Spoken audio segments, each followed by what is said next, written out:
চুয়াডাঙ্গার দর্শনা উপজেলার বেগমপুর ইউনিয়ন পরিষদে ভুয়া জন্ম নিবন্ধন তৈরির অভিযোগে প্রশাসনিক কর্মকর্তা ও এক উদ্যোক্তাকে গ্রেফতার করেছে পুলিশ।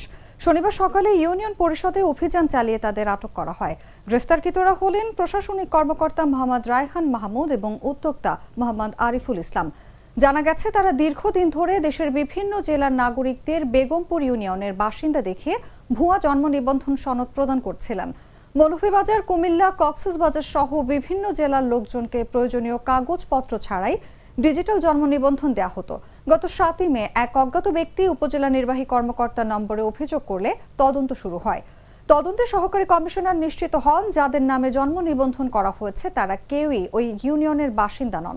এরপর ইউএনওর নির্দেশে মামলা দায়ের করা হয় এবং অভিযুক্তদের গ্রেফতার করা হয়। চুয়াডাঙ্গা জেলা প্রশাসক কঠোর ব্যবস্থা নেওয়ার নির্দেশ দিয়েছেন। পুলিশ জানিয়েছে, জিজ্ঞাসাবাদে তারা অপরাধ স্বীকার করেছেন এবং পুরো চক্র শনাক্তে তদন্ত চলছে। আমরা জানতে পারছি এখন যে এলো তার সে জন্ম নিবন্ধন নাকি কি ভুল ভ্রান্তি করেছে, কারোর ইয়ে করেছে, উদ্যোক্তারা নাকি করিয়েছে, কিছুই জানে না এই সম্বন্ধে। আমাকে আমি সবাইকে আমি এমনি সই কাগজ করে দিই, একটা সরকারি কিনে।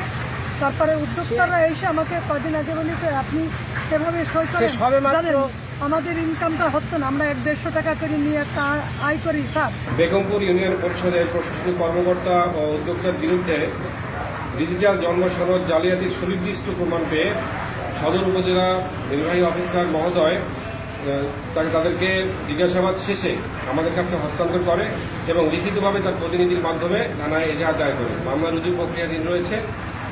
মামলা রুজু শেষে সব সমস্যার সমাধান হবে এই সস্তা কেবল বদলে বিজলি কেবলস লাগালে। বিজলি কেবল, নিরাপদ আজীবন।